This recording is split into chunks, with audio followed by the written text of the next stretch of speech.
Let's talk about bevel cutting. Now, in this diamond-shaped shadow box, as I've explained to you, there are a lot of really fancy miters, but in addition to the miters, there are also some bevel cuts. The molding that goes around the outside perimeter is beveled on 4 corners, all at 45 degrees to make the shape that you see here. Now, a bevel cut, just like a miter cut or a miter bevel, is made with the table tilted. And because the table is tilted, gravity does not work for you on this. Gravity also interferes in another way. If you're doing a long board or even a medium length board like this, as it exits the cut, it's overbalanced and it wants to drop off the end like that. To prevent that, you need some support out here, either a saw stand with a roller on it, or I'm going to show you this right here, an Outfeed table.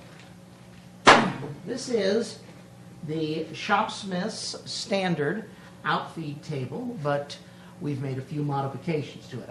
I say we, but in all fairness, the modifications that I'm going to show you were all thought up by Drew. Drew and I noticed when we first got here that we needed something to make this table serve a few more functions, and Drew has been working on it for 1.5 years and has come up with this. The things that he added, I'll begin with changing the point at which the table pivots. The table pivots right here so that you can use it with the Outfeed table with the main table, but the pivot is not in line with the pivot on the trunnions. We did some measurements and found out that all we had to do was just move it over 1.5 inches and it would be pretty well lined up with the trunnions. In these holes that you see here, there are some threaded inserts. These, folks, are threaded inserts. You drive them into, in this case, into a 1/2 inch hole, and they add 3/8 by 16 thread pitch threads to the inside of the hole. They're just put in with an Allen wrench, and then you can put bolts in. And so we took the insert out of this hole right here and kept the middle hole, drilled another hole here 1.5 inches away, and put this insert back in, moving the pivot over 1.5 inches. Now, why is this important? You want to be able to raise and lower the table and not have, or tilt the table and not have the table droop or go up on you. If you have the pivot of the Outfeed table in a different axis of rotation from the main table, that will happen. As you change the table angle, the table alignment will creep out, and you'll have to reset. In this way, it holds pretty well. It holds you in some very, very steep alignment changes. You may have to make a few adjustments, but not just going from, say, 0 to 45. Okay. In addition to changing the pivot, Drew installed a T-track right here. The T-track fits the standard miter gauge. This goes across the width of the Outfeed table so that you can put the miter gauge in here, lock it down, maybe put an extension face on the miter gauge, as I will show you later, and that effectively extends the fence so that you have more support for the piece of wood as it leaves the saw. More importantly, you have support for the lower piece of wood as it leaves the saw. Remember, the saw is ripping this into 2 pieces, and you need to provide support for both the lower portion and the upper portion as it leaves the saw, and that is what this little doodad is all about. This is an outboard riving knife. It's set at the same angle at which we're going to tilt the table here in a little bit, and it serves the same function as the riving knife on the saw. It keeps the kerf from closing, but it also is thick enough to support the uphill piece or the upper piece as it leaves the saw. So you have both pieces supported as you're doing the ripping. The riving knife is mounted in just a little block of maple right here.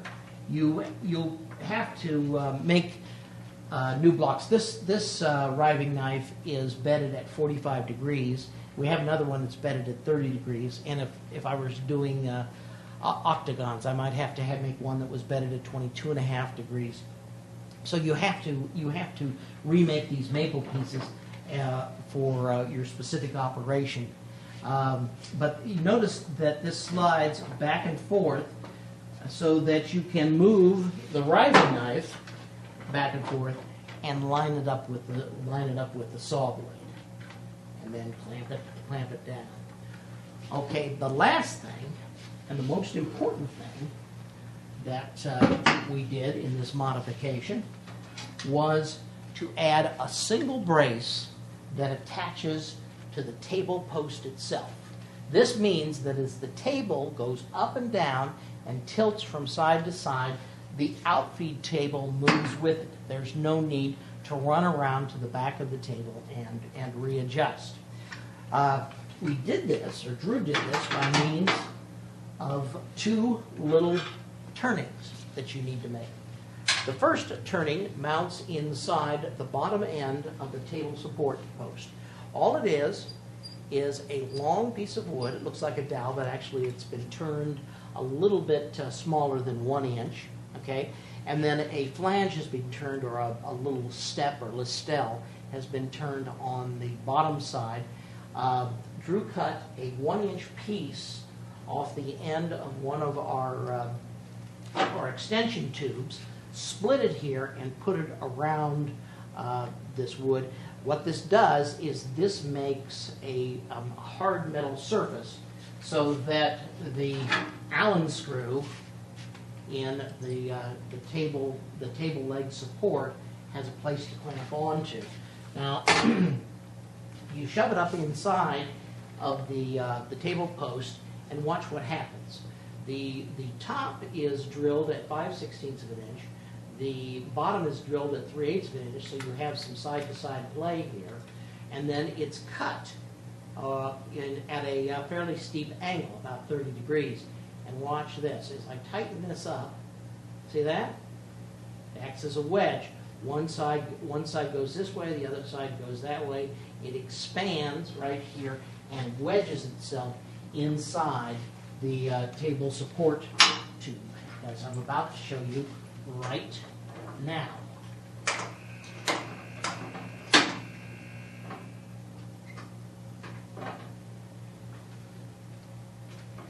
There we go. It's mounted. Now let's mount the table itself. The Shopsmith Outfeed table mounts to the auxiliary or the extension tubes.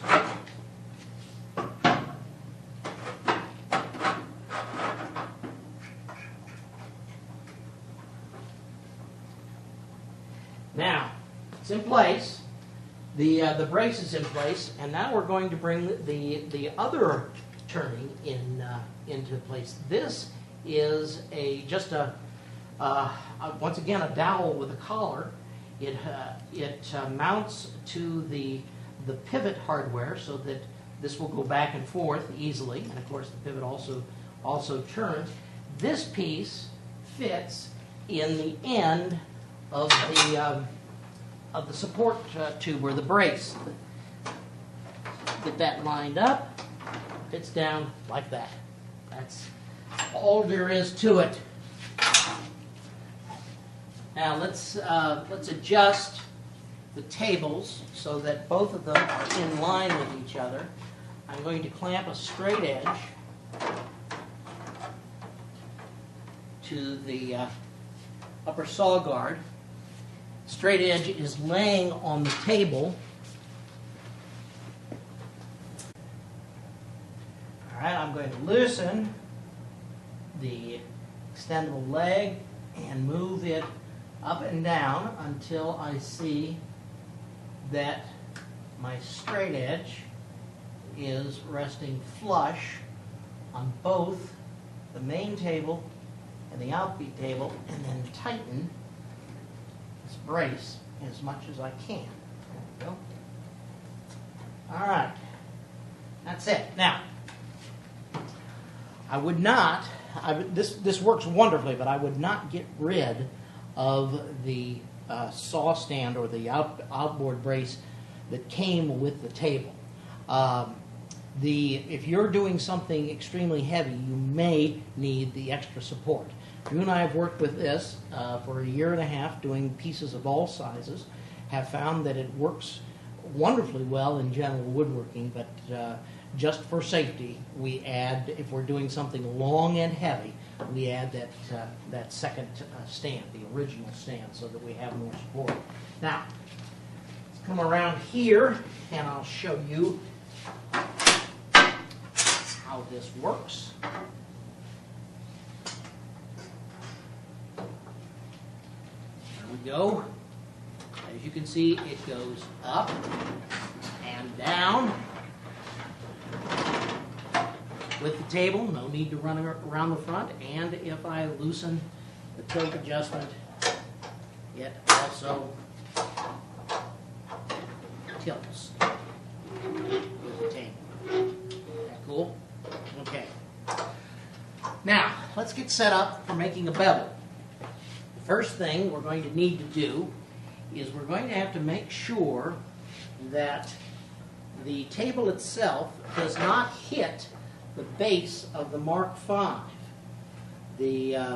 I've got a lift assist attached to this particular Mark V, and as a result, I can't get that headstock in as close to the base as I once could.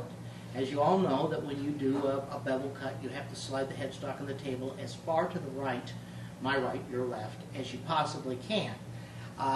The lift assist takes up about 1.5 inches space there, and as a result, if you tilt the table with an auxiliary table attached to 45 degrees, the auxiliary table will bump into the base.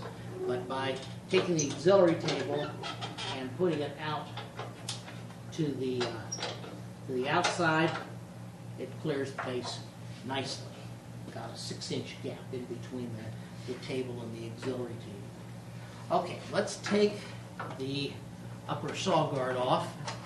As I explained last week, the upper saw guard, when the table is tilted, tends to walk into the saw, and this is a ripping operation, so let's put a fence in place. I need to split this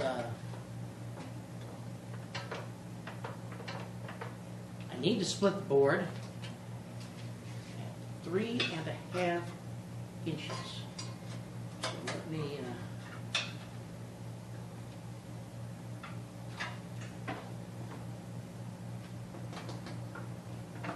that's good. Now, I have to line up the riving knife, the outboard riving knife, with the saw itself. So I'm going to take a scrap of wood that I have here, and as you can see, I've already been doing that with this, and I'm going to make a saw cut in this board, and then adjust the position of the riving knife. Okay, everything is locked down where it should be.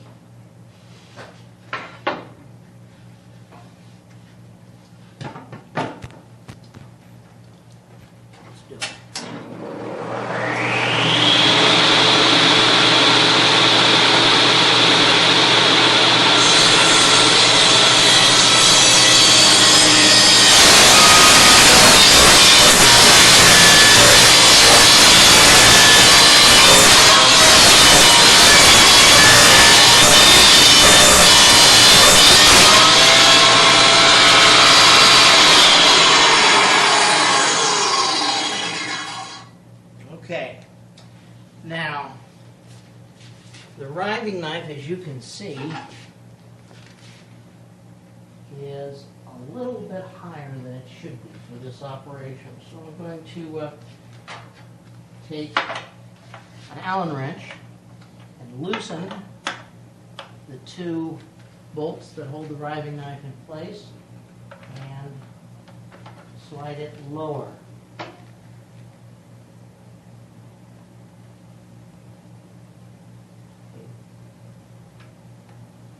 About right there is what I want. Now,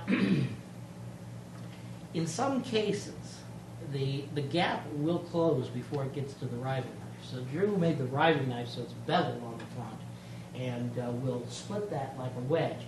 But in addition, I'm also going to keep a screwdriver handy in case that completely closes down, and be able to open up this gap when the wood gets there. You'll see how in a minute. All right, let's add some support to the bottom piece.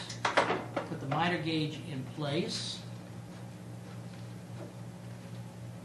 so that it supports the bottom of the board. Tighten down the set screw that expands the miter gauge bar, and there it is, locked in place. Now, if everything goes as I expect it will go, and it normally never does. Let's see, that is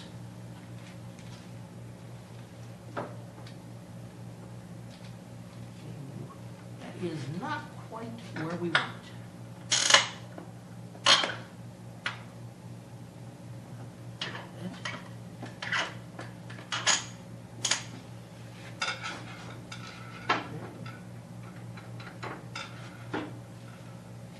That riving knife can go a little lower still, so let's do that rather than let me make this cut and embarrass myself. Do that enough on this show already.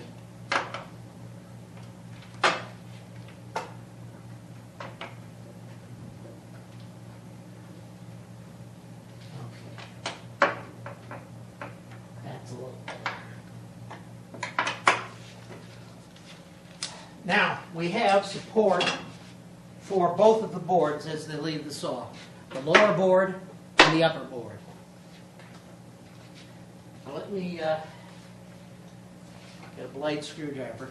Now, if I find that this has closed up, all I'll do is carefully reach over. I don't want to get anywhere near the saw blade. Carefully reach over and expand the gap with the blade screwdriver in case that hits.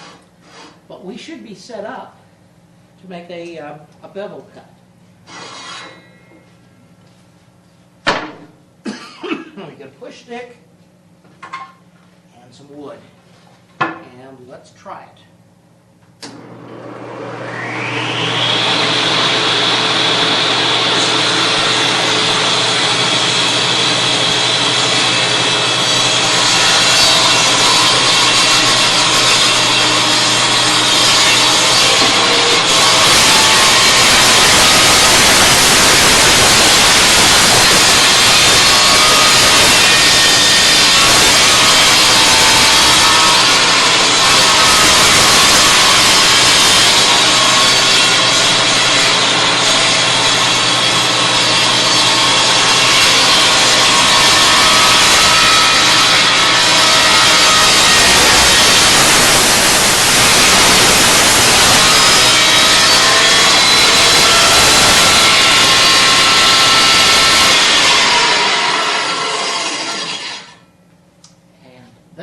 All there is to it. As you can see, the miter gauge, which extended the fence, and the outboard riving knife left me free to do nothing but concentrate on the cut.